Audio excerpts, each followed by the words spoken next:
Is this some kind of bust?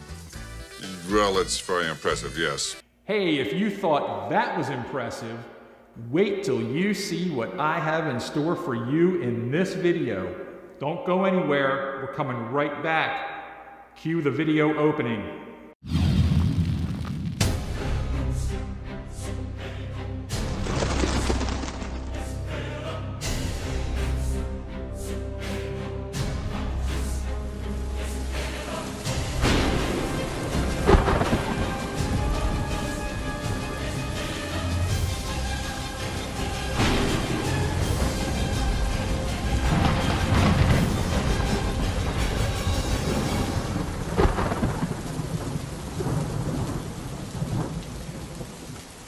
And we're back. Boy, that is some storm raging outside the castle tonight. Why is it every time I want to do a video, there's some major thunderstorm going on? Hi, I'm Phil Lister of Lister Model Works, and have I got a fun-filled, action-packed video for you guys this time around. Remember that old expression, 2 heads are better than one? Well, I'm doing one better than that. Well, maybe 2 better than that. This time we are going to paint not just 1, not just 2, but 3. Count them, 3 life-size Blackheart Enterprise busts. That's right, we're going to be painting the Lon Chaney Wolfman, the Karloff as the monster from Bride of Frankenstein, and the Chaney Sr. Phantom of the Opera bust. So stick around, get your paints out, fire up that airbrush compressor, and get ready.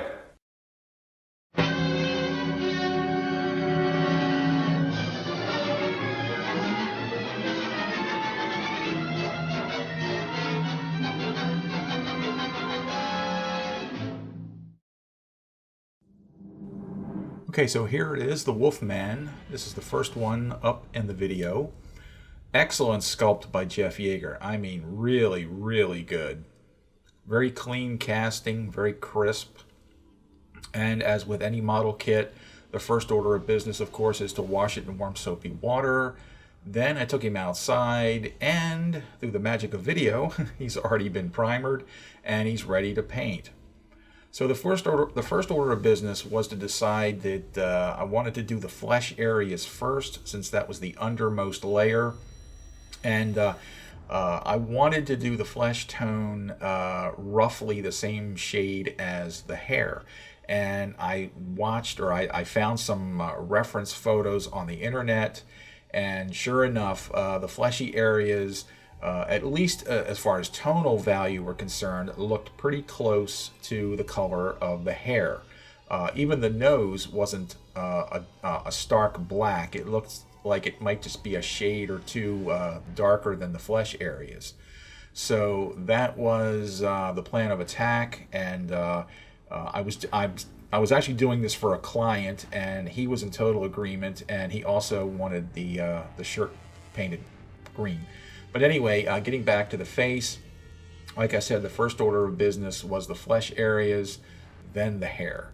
So I needed to mix some paint. So for the fleshy areas, I decided to use Apple Barrel Brown Oxide and Anita's Moccasin Brown.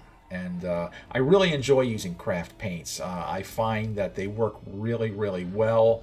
They're inexpensive compared to model paints. And you can airbrush them or brush paint them, and you can even coat stuff with dull coat. After you've used this paint, dull coat works fine. As for mixing, I use a 3-ounce bathroom cup. I keep a lot of those handy. And since I wanted this a little bit more on the warm side, actually that was why I even chose the Moccasin Brown, for that reason. So I started by mixing some of the brown oxide. I put that into the cup. And the next thing, of course, was the Moccasin Brown. And I think the ratio was roughly 1 to 1 or thereabouts. I never actually measure anything. I just sort of always eyeball it. I find that works well for me. And of course I'm going to airbrush this. Now I use a Badger Anthem, and it's an internal mix double action brush. I've been using this airbrush for years. I have two of them, and it's a siphon feed. I also wanted to talk about these screens or these filters that actually fit right onto the siphon tube. These are great. They're really great at straining the paint. If you have any clumps of paint that you may not get out through mixing, these really keep the clumps from coming through the airbrush, let me tell you. So I highly recommend you get a couple of these and keep them on hand and use them. They really do work well. I think I got mine at Amazon, I believe. Anyway, I'm now airbrushing the flesh tone onto the bust. The thing about craft paints is they don't have as much pigment as model paints, so you find that sometimes you use a little bit more. You have to go a little further with the coverage. You really got to make sure that you get good coverage.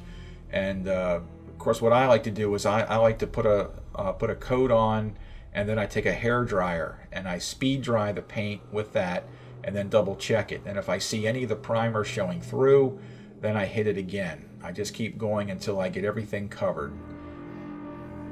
But like I said, the fact that these paints are so inexpensive, I think, outweigh any problems that may arise, and I've really not had any problems yet. Now I did have to do a little bit of cleanup on the bust, not much at all.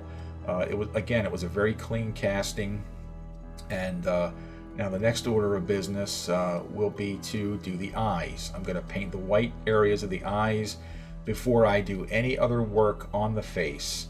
I'm not going to do any dry brushing or anything, because I want to be able to come back, if I have to, with the base color flesh in order to touch up the areas if I go outside of the line, so to speak, when I'm doing the whites of the eyes.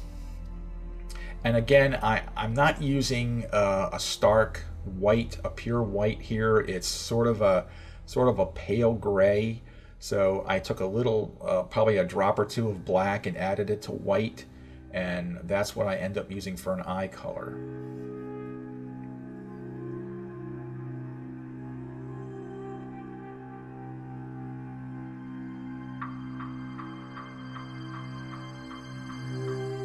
I tried to be as careful as possible, but as you can see, I did hit some of the areas outside of the eye sockets. And again, this is why I left the face alone, applied no other colors, because I wanted to be able to come back and touch those areas up. The first thing, of course, though, was after doing the whites of the eyes, I did the reddish colors in the corners. And then I used a wash. I took a clean brush and just some water on it, and washed that into both corners and tried to keep it away from the main part of the eye. Now here the pupils have been blocked in, so now I'm coming back with the base flesh tone so I can touch up all those little areas where I got the color outside of the eye. Now, according to what I found out on the internet, Chaney Jr. had brown eyes. So I'm actually going to paint all the striations that you see in a human eye. So I'm using various colors here. I'm using 2 colors of brown. I'm going to come back with an orange. I use yellow, and I use white. And I just simply put these colors onto a palette, and here I'm using a piece of foam core as my palette, and it's on this that I can then take a brush and mix the paint to create the different shades. Because if you've ever looked at a human eye, it's not just a solid color. It's made up of a bunch of lines or striations, and the color tends to vary. So this is why I'm trying to replicate that effect, and this is why I'm using the various colors and mixing it on the palette. And then I simply did a crisscross pattern across the eye using the different shades. And you might even have to come back with smaller brushes and just do single lines until you end up with the various colors across the eye, and kind of a radiating pattern that would come away from, let's say, the pupil. And here the eyes are painted. So now I can work on the dry brushing effect on the skin tone.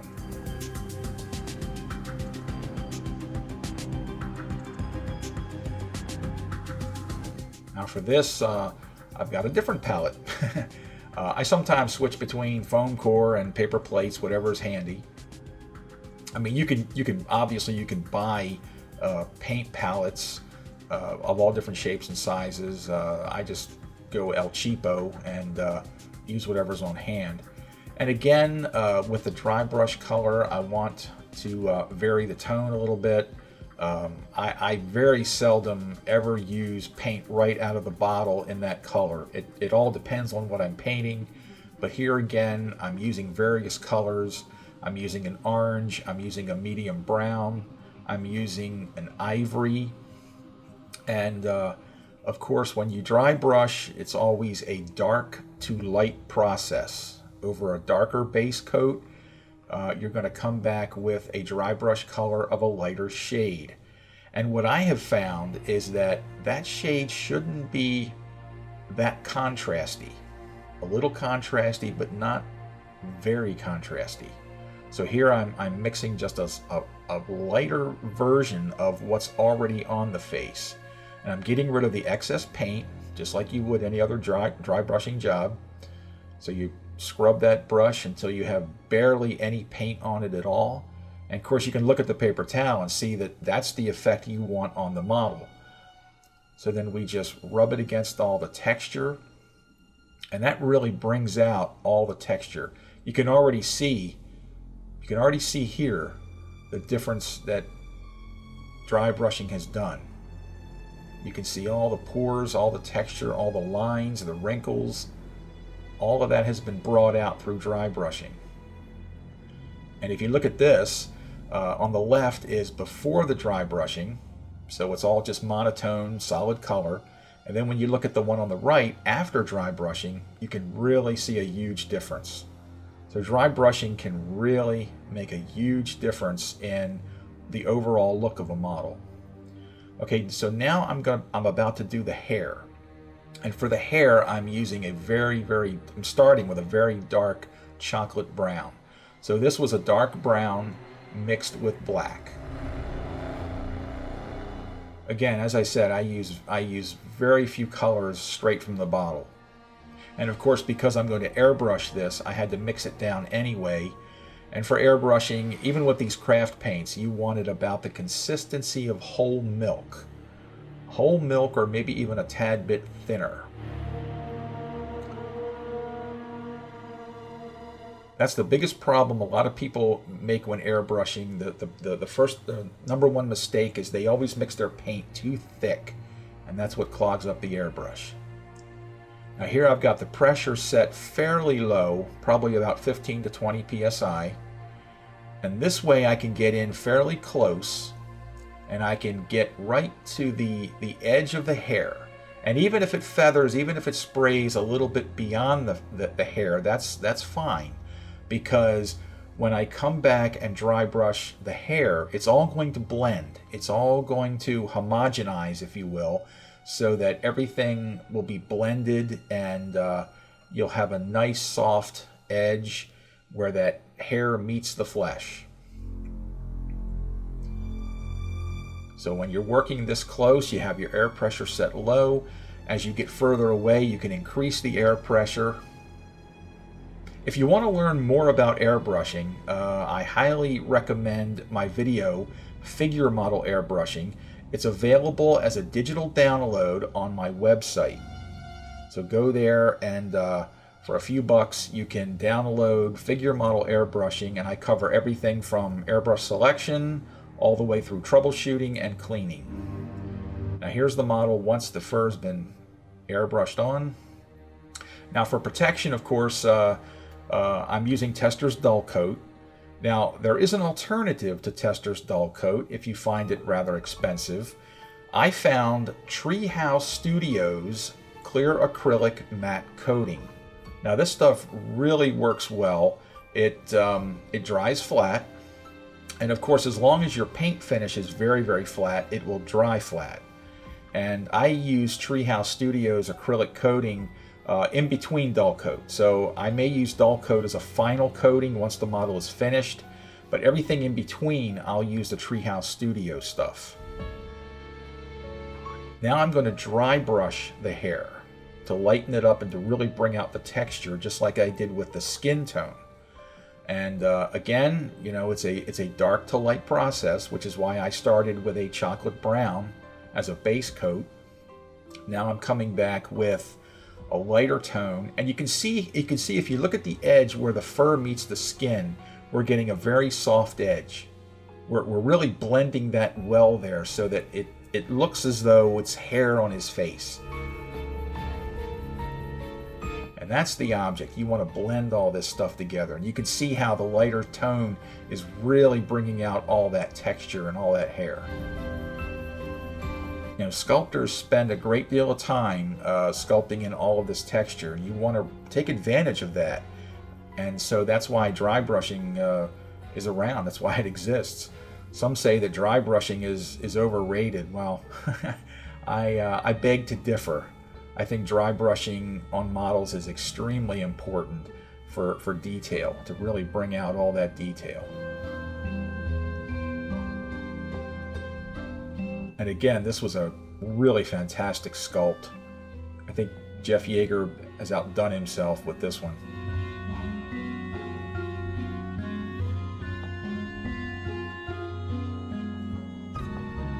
Now for the teeth, I started with the gums, and I first coated everything with a kind of a dark pink.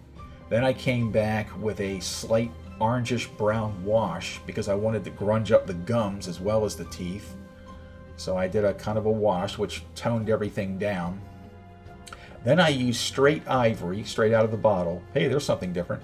And I used ivory on the teeth. And I didn't bother to give it a solid color, a solid coat. This way you could see there's already some grunge appearing on the teeth. Now to really grunge them up, I decided to come back with pastel chalks. So using an orange, a brown, and a yellow pastel chalk, and two brushes. The one brush you're going to use for the application to really be strategic as far as placement. And that, you know, gets everything placed just where you want it. And then the blending brush, so that once you apply the pastel chalk to the surface, you then come back with a blending brush, and that way you can soften the edges, so you have a more gradual effect. And that's what I'm doing here. I'm coming back and now I'm softening that up to give it a more gradual effect. Now the teeth are starting to look a little bit grungy. And there you have it. Now for the shirt, the client wanted the shirt a kind of a dark green, so I started with a medium dark green, and I just base coated the entire shirt with that. I was careful to try not to get any on the hair, but I ended up having to come back and touch up some of the strands of hair that went over top of the shirt. Now I wanted to be able to bring out all the texture on the shirt, so I mixed up a lighter shade of the green and came back and I dry brushed the entire shirt surface. There was a lot of texture on that shirt. I mean, he used some sort of a texture stamp, I guess, to really make it look like cloth.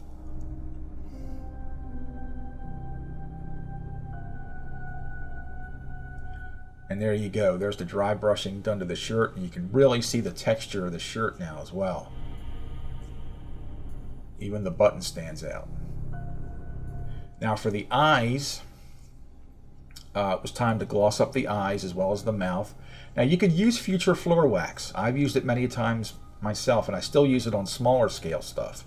But for the 1-to-1 scale stuff, I use 5-minute epoxy.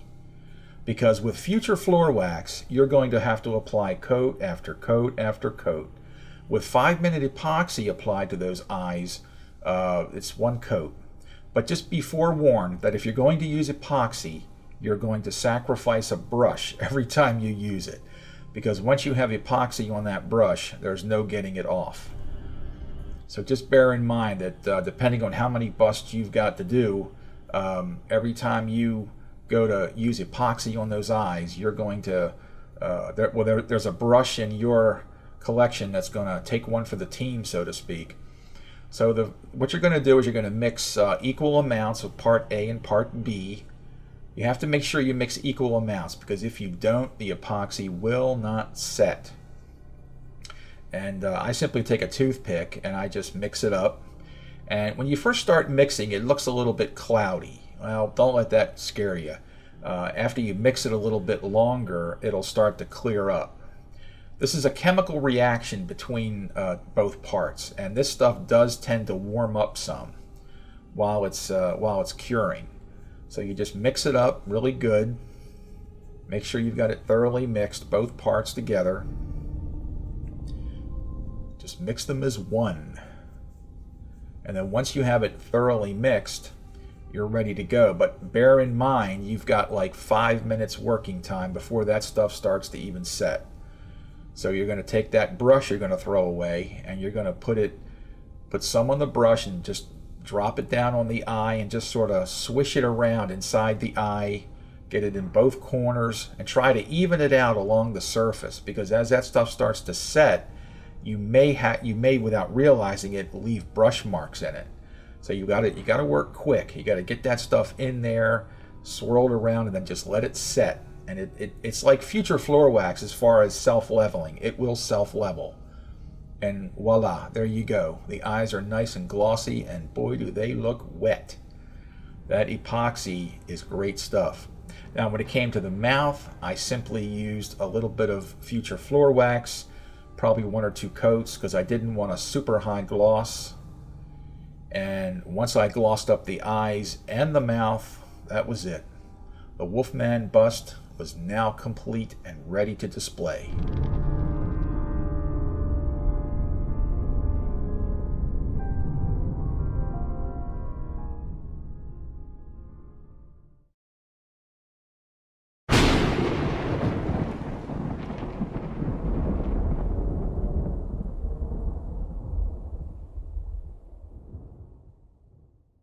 Okay, so the next project up is the Karloff Frankenstein bust, sculpted by Mike Hill. This is another excellent bust, lots of details and textures. So the first order of business, again, is the flesh color. The client, for this one, he wanted to stay away from the green. He wanted more of an undead sort of flesh color. So I decided to go with folk art flesh tone.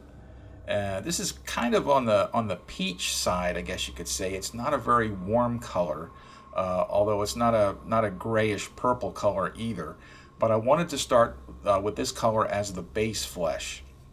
So again, I airbrushed this on, and if you're airbrushing the colors on, and if you're using a gray primer, it's probably even a good idea to leave some of the primer showing, because that'll give him a real undead sort of look. So here it is after the base flesh has been added. Now I'm going to come back with the highlight color on the raised areas. So what I'm going to do next is mix up the highlight color with mostly white, a little bit of black, and again I'm going to use the folk art flesh tone color. Now the black helps gray it out a little bit. It gives him that undead, death parlor look. So it really cools down that flesh tone. Plus it's a much brighter shade anyway, so it's going to have that cool effect. I didn't add any orange or yellow to the mix at all.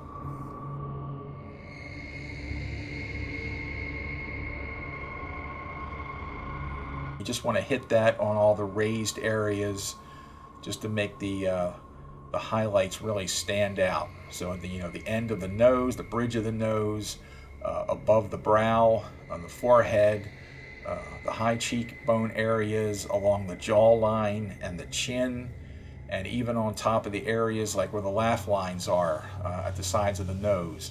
So you just want to get in there, and you can be a little blotchy with it too. You don't have to get it nice and even. And here it is with the highlight color added. So you can see a little bit of contrast, but it's not, again, it's not a stark contrast color. We've kept that down to a minimum. Next, I'm going to mix up a shadow color. Now the shadow color is made up of the flesh tone. Actually, I used crushed coral this time around, and a little bit of that moccasin brown. I love that moccasin brown color. That is a really nice color brown. So these two combined. I'm also using a little bit of folk art extender. Again, because I'm airbrushing this and I'm going into some tight areas, and I don't want the paint to dry in the airbrush. So the extender keeps the paint wetter longer. That way there's less problems with clogging and the paint drying on the needle and all that kind of crazy stuff. So again, I'm setting the air pressure low so I can go low and slow and really get in there and hit all the little nooks and crannies. You want to get into all the little crevices. You want to airbrush around the eye sockets, under the eyes, above the eyes, along the sides of the nose, inside the laugh lines. You can even, if you want, you can even hit the insides of the nostrils, or even along the edges of the nostrils, and the little indentation in the forehead. There's also little indentations on the sides, like sort of like above the sideburn areas, like the temple areas. That's it, the temple areas. Little indentations there, so you can go in with that shadow color, and there you go. You can really begin to see it come into shape now. Coming into shape, you can see the darker areas, the lighter highlighted areas. So now we've got a really good foundation. See, I hit the areas along the inside, the little sunken cheek areas, in the temple areas, inside the ears. Now I'm going to mix up some, or I've already mixed up some bruising colors, some black, some blue, and some red. These, combining these colors by airbrushing them in layers will give you a really nice bruising effect. Don't think for a second that by mixing them together you're going to get a bruise. The best thing to do is to start with the black, and you're going to airbrush that along the outermost perimeter, like at the burn area here on the side of his face. Notice how the black is only on the outside of that. I've also got some black airbrushed along the lips, inside the mouth, inside the nostrils, and a little bit under the eyes as well. And the whole idea of this is to layer it. Because what you're going to do next with each of the other colors is you're going to airbrush a little further inward so that the colors are layered. So when you look at them, you'll still be able to see the black, and you'll be able to see the blue and the red. Mixing those together isn't going to give you that bruising effect, but applying each of those colors separately and layering them will give you a little bit more of a bruising effect. See what I'm talking about? Look at the areas where the neck bolts will go. Look around the mouth. You now see a little bit of blue around above that black area. You're going to offset it a little bit as you spray it so that you can still see the difference in the colors. I did the same thing with the red. Now I'm coming in and I'm blocking in the hair. Now I mixed the black paint a little thinner than normal because the hair was so full of nooks and crannies, it made it almost impossible to get the paint in there. And I brush painted the entire head, all along the sideburns, along the top, down the back. It took a while to do this because, again, all that texture in the hair with so many nooks and crannies, it took some time to get the hair in there. Then I came back, once I had that done, with the airbrush, and I airbrush just a slight feathering along the hairline to soften that edge. I think it adds a little bit more of a realistic effect. And of course I did the scarring. Now you can see where I came by with the red, and I airbrushed some red to help to aid in the bruising effect. It really gives them an undead look. It gives them a real corpse kind of look, and that's what the client wanted to see. Now when it came to painting the coat and the shirt, I simply base coated it in black, and then I dry brushed it various shades of gray, and I added a little bit of brown. So again, I used my old palette trick of just a couple of dollops of different colored paint on it, and using the same brush, I just dipped it in the various colors and started dry brushing. And that added some grunge to the jacket and the shirt, and by using the brown and a little bit of white, you're making it look like dirt or mud. Remember, this guy's been through a lot. Mostly he went through a fire at a windmill, so he's going to be pretty burned up and grunged up. And again, there was a lot of texture here to work with, so that it really stood out once you dry brush all that. Again, I would never say that dry brushing is ever underrated. Dry brushing is probably one of the most important techniques in any model making. Now the teeth were separate, and you just got a lower level of teeth, and I started with a very dark reddish pink, and then I came back with ivory, and I blocked in each tooth along the gum line. And once I had that done, I did come back with the pastel chalks again, and use the pastel chalks to grunge up the teeth, get some dark brown in between each tooth and crevice. The eyes were done the same as the Wolfman eyes. I used the striation method, and then once I had the eyes painted, I used the 5-minute epoxy, again just like with the Wolfman, and I mixed up the epoxy and glossed over his eyes. I did use some 5-minute epoxy on the teeth because I wanted the teeth to look a little wetter than the Wolfman's would look. Look at those eyes. I did add a little bit more red and pink to the eyes than the Wolfman. Now when it came to the neck bolts, I thought these neck bolts were rather distorted, and the one on the left I thought was done completely wrong. But then I checked some reference photos. Aha! The one on his right has the mushroom cap, while the one on his left doesn't. That's when I realized, no, there wasn't anything wrong with those neck bolts. They were made so accurate that that's how they look.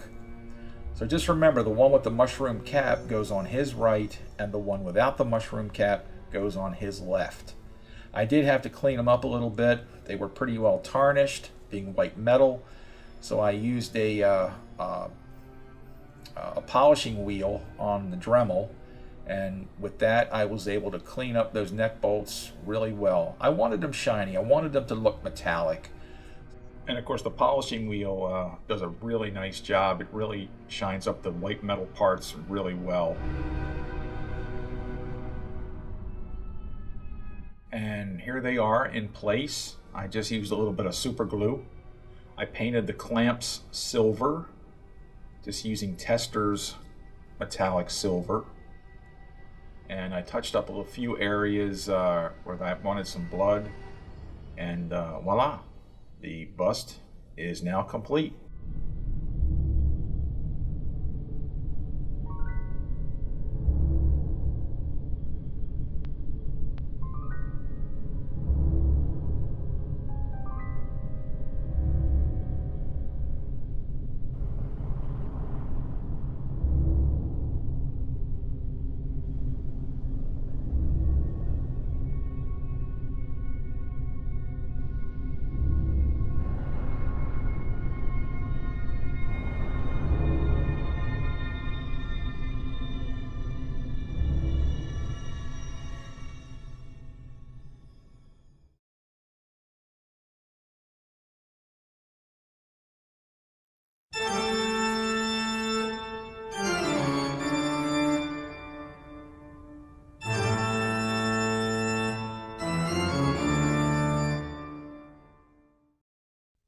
Now, for the Phantom bust, I'm going to mainly cover doing the flesh tones.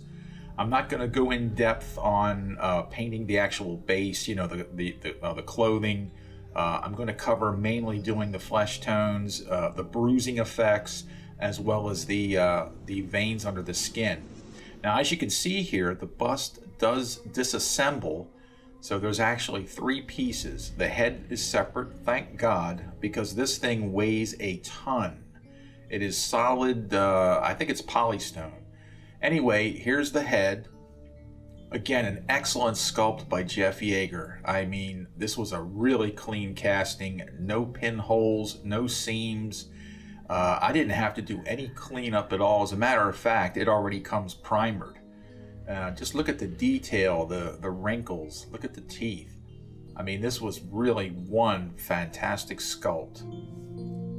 So as I say, I'm going to mainly cover doing the flesh tones, and I wanted to do him in sort of a pale flesh tone, but I didn't want, obviously, for him to have an undead sort of look, because he is supposed to be alive, but he's supposed to be burned.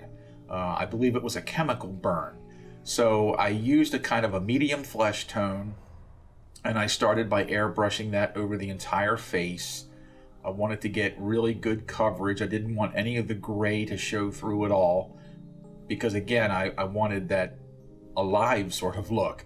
I used a blow dryer to blow dry the work so far, because I needed to see just how dense the paint was. Now here he is with the base flesh tone that has been added. The whole entire head, including the back, has been airbrushed. Now I'm going to start with a bruising effect, and I did use paint for this initially, and again it was airbrushed. I'm not very successful with washes. I find that either airbrushing or pastels really give me that soft edge sort of look. And these are the colors that I had chosen for the bruising effect.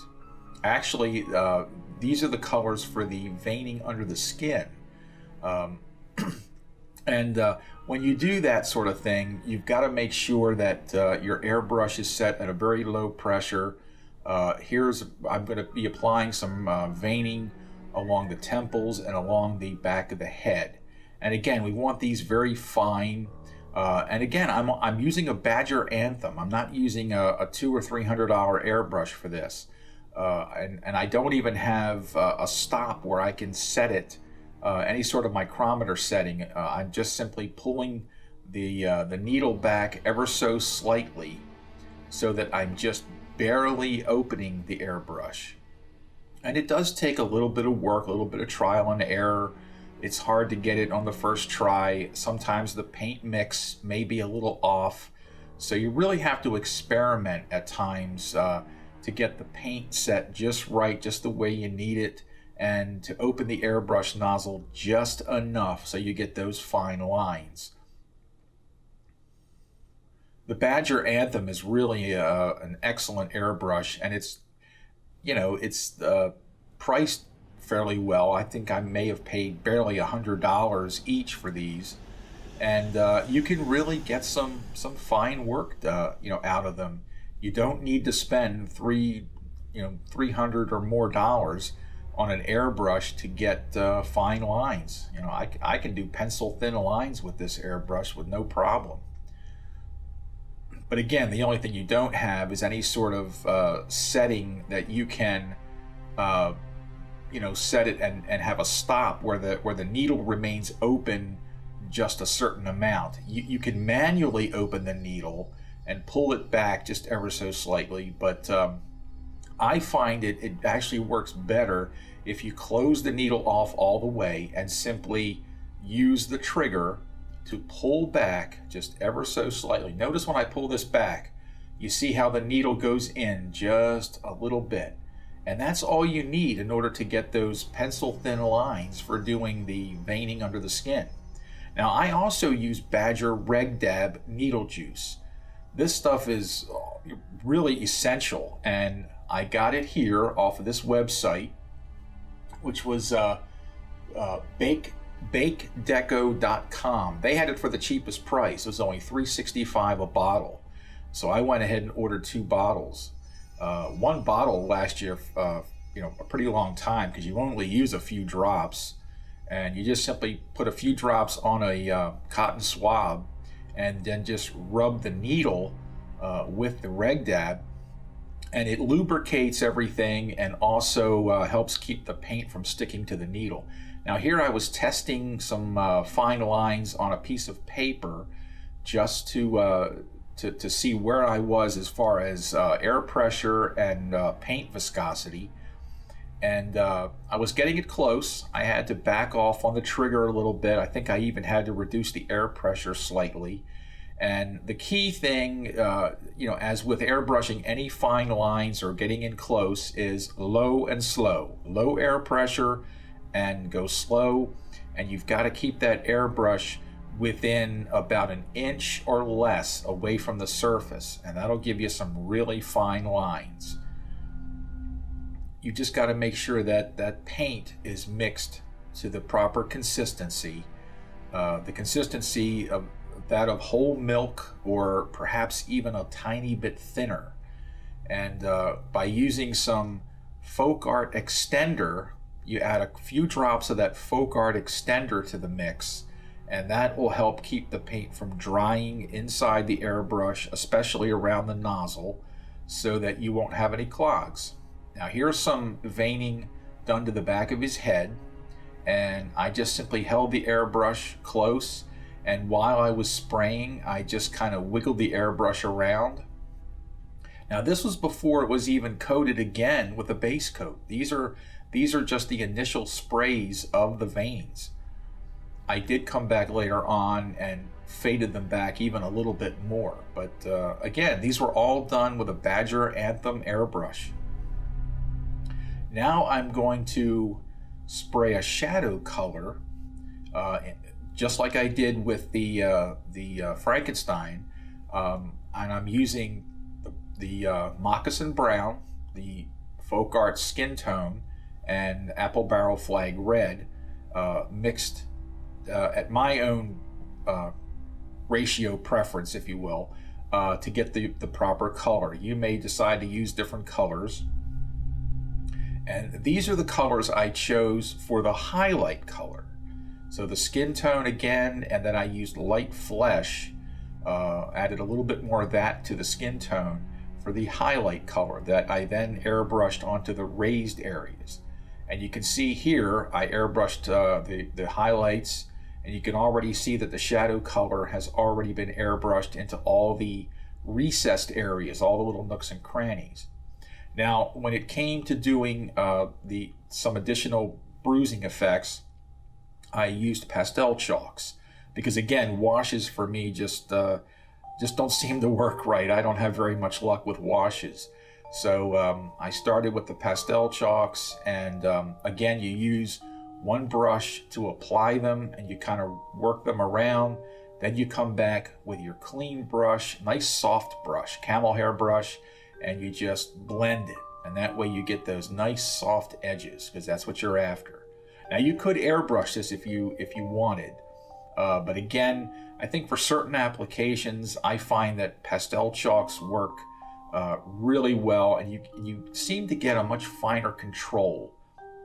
And you can still layer with these. You can apply pastel chalks, you can apply one color, and then you can always come back and hit it with some dull coat, a light misting of dull coat, and it won't affect the pastels at all. And once that's dry, you can then come back and apply more, as I did here. So I used darker shades for the areas under the eyes, around the eyes, even the eyebrows. And here he is. Again, I didn't want to go in depth on doing the clothing or the hair. It's all straightforward, same as with the eyes and the lips. But it painted up nice. I will say that it's a little bit tricky when you start painting around that tie. Now here's the back of his hand. Again, I did veining under the skin, and I also feathered the hair, so it gives it a nice softer look. I did the same thing on the Frankenstein, and you can also see the veining under the skin yet. And here's the finished piece. Again, the eyes and the mouth were done the same as with the Wolfman and the Frankenstein.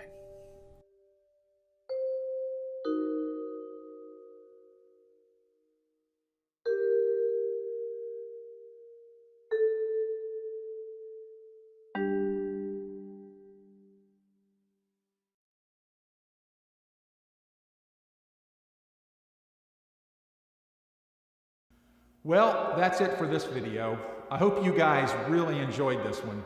I tried to make it as informative as well as fun as possible. So this way, when you guys decide to paint full-scale busts, you're armed with the information you need to get professional results every time. So until next time, this is Phil Lister of Lister Model Works saying, so long for now and go paint a model.